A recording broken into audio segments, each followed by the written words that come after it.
Indian politics में political party कितनी ज्यादा इंपॉर्टेंट है। यहाँ पर पॉलिटिकल पार्टी अपने कैंडिडेट खड़ा करती है और जिस पार्टी के मेजोरिटी कैंडिडेट जीतती हैं वही सरकार बनाती है, राज्य या फिर केंद्र में यही कॉन्सेप्ट होता है। मतलब कि पॉलिटिकल पार्टी कितनी ज्यादा इंपॉर्टेंट है। तो यहाँ पर एक सवाल खड़ा होता है कि क्या इन पॉलिटिकल पार्टी के अंदर डेमोक्रेसी है या फिर नहीं है, होनी चाहिए या फिर नहीं होनी चाहिए। देखिए, डेमोक्रेसी को हम थ्योरेटिकल दो तरीकों से कायम रख सकते हैं। पहला तो ये हो गया है कि वैश्विक मताधिकार, समय समय पर इलेक्शन करवाना, गुप्त मतदान वगैरह वगैरह, और दूसरा है सब्सटेंटिव डेमोक्रेसी, मतलब कि पार्टी में कैंडिडेट का चुनाव किस प्रकार से हो रहा है, पार्टी के अंदर इलेक्शन, इसके साथ साथ में पारदर्शिता, जवाबदेही, ये सारी चीजें। मतलब कि देश में डेमोक्रेसी होने के साथ साथ में पार्टी में भी डेमोक्रेसी होना जरूरी है।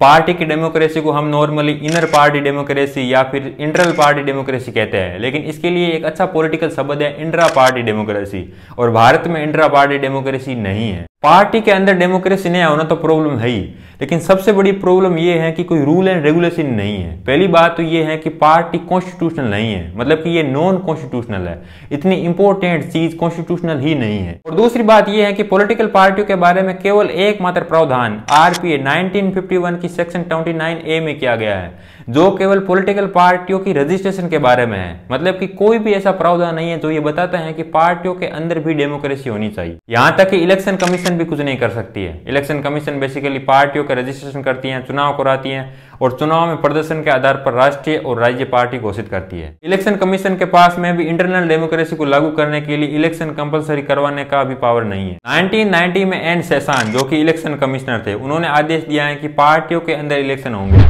और जो भी पार्टी इलेक्शन नहीं करवाएगी उसका रजिस्ट्रेशन रद्द कर दिया जाएगा। बाद में सुप्रीम कोर्ट ने कहा था कि election commission intra party democracy के नियमों का उल्लंघन होने के बावजूद भी पार्टियों को पनिशमेंट नहीं दे सकती है। ये तो ठीक वैसे ही हो गया है कि जैसे टीचर स्टूडेंट को पढ़ने के लिए कहता है, यदि बच्चा ना पढ़ता है तो टीचर कुछ नहीं कर सकता है, मारपीट नहीं सकता है, प्रिंसिपल कुछ नहीं कहता है, पेरेंट्स कुछ नहीं कहता है।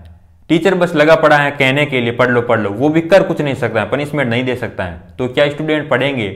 जाहिर नहीं पढ़ेंगे। जो 1-8% पढ़ भी लेंगे वो भी कुछ समय बाद में एक समान हो जाएंगे। हालांकि हमारे स्कूल सिस्टम में ऐसा कुछ नहीं है, लेकिन इंटरनल पार्टी डेमोक्रेसी के मामले में कुछ ऐसा ही है। तो ऐसी परिस्थिति में भला कोई पार्टी क्यों इलेक्शन करवाएगी, और करवाएगी भी तो नाम आदर के लिए, ढोंग करने के लिए कर देगी, पदों पर मनोनीत कर देंगे या फिर निर्विरोध हो जाएंगे कि जितने पद हैं उतने कैंडिडेट हैं। तो ये कोई डेमोक्रेसी थोड़ी हुई। बाहर से देखने पर लगता है कि यहाँ ठीक है, लेकिन अंदर ऐसा कुछ होता नहीं है। यहाँ तक कि बीजेपी और कांग्रेस जैसी बड़ी पार्टी भी मुंह मोड़ लेती है। हाल ही में जो कांग्रेस के अध्यक्ष पद के इलेक्शन हुए हैं वो हम कह सकते हैं कि काफी हद तक डेमोक्रेटिक थे, लेकिन उसका उद्देश्य भी कोई पार्टी के अंदर डेमोक्रेसी बिल्ड करना नहीं था। 1980 में chief of election commissioner SL Shakdher ने टिप्पणी की थी कि ये पॉलिटिकल पार्टी स्वतंत्र और निष्पक्ष चुनाव करवाने की बात करती है, लेकिन जब बात इनकी पार्टी के अंदर की आती है तो यहाँ पर ये इन सिद्धांतों को इग्नोर कर देती है। पार्टी के अंदर डेमोक्रेसी के लिए दूसरा चैलेंज है दल बदल अधिनियम 1985, एंटी डिफेक्शन लॉ। इसी कानून के जरिए पहली बार पॉलिटिकल पार्टी का संविधान में जिक्र हुआ। ये कानून कहता है कि स्पीकर राज्य विधानसभा और संसद के मेंबर, मतलब कि एमएलए और एमपी को अयोग्य करा सकता है यदि वो अपनी पार्टी के गाइडलाइन के खिलाफ पार्टी बदलता है या फिर किसी मुद्दे पर वोट देता है या फिर नहीं देता है। ये कानून इसलिए लाया गया ताकि सरकार को बार बार गिरने से रोका जा सके। नहीं तो क्या होता है कि किसी पार्टी की सरकार है तो दूसरी पार्टी वाले उसके मेंबर को खरीद लेते हैं, खरीद फरोख्त होती है, तो उस चक्कर में सरकार गिर जाती है। और बार बार जब सरकार गिरती है, इस तरह की चीजें होती हैं, तो डेमोक्रेसी के लिए सही नहीं है। अब ये कानून कोई गलत नहीं है, लेकिन इसमें कुछ प्रॉब्लम है। इसका संशोधित करना चाहिए और ऐसे फैक्टर को ही रखना चाहिए जहां पर सरकार गिरने का खतरा हो, जैसे अविश्वास प्रस्ताव हो गया है।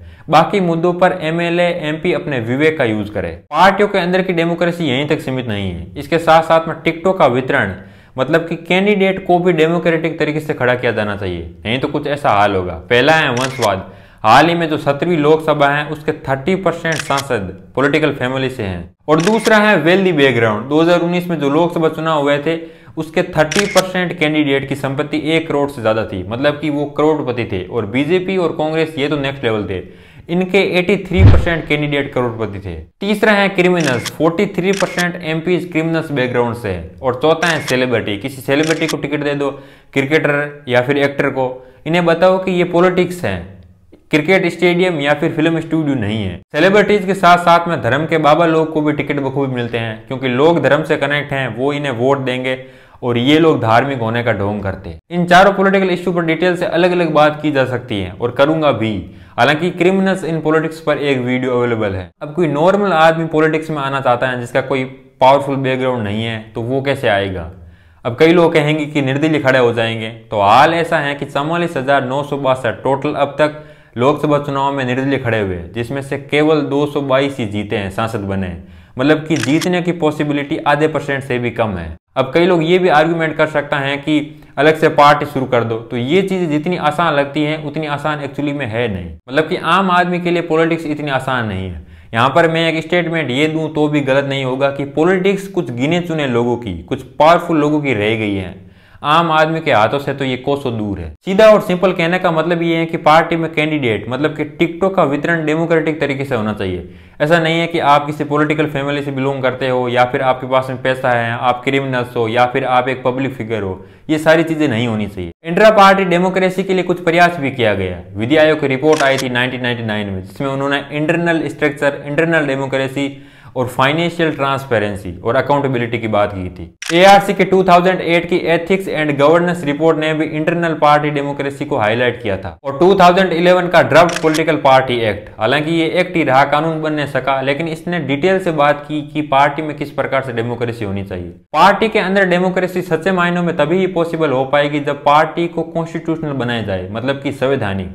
अब पार्टी संवैधानिक क्यों नहीं है, इसके बारे में B.R. अम्बेडकर ने कहा था कि कॉन्स्टिट्यूशन केवल राज्य की इकाई जैसे विधायिका, कार्यपालिका और न्यायपालिका को प्रदान कर सकता है।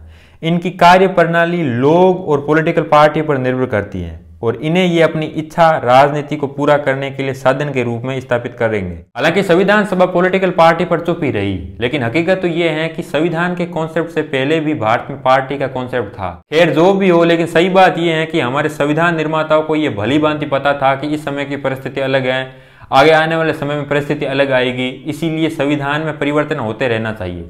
इसलिए उन्होंने संशोधन की व्यवस्था की। तो सॉल्यूशन में मुझे ये लगता है कि संविधान में संशोधित होना चाहिए और पार्टी को कॉन्स्टिट्यूशनल बनाना चाहिए। पार्टी के बारे में डिटेल से बात हो, पार्टी के अंदर की डेमोक्रेसी के बारे में भी, क्योंकि ये चीजें हम नैतिकता पर नहीं छोड़ सकते हैं। कठोर स्ट्रिक्ट रूल एंड रेगुलेशन होने चाहिए।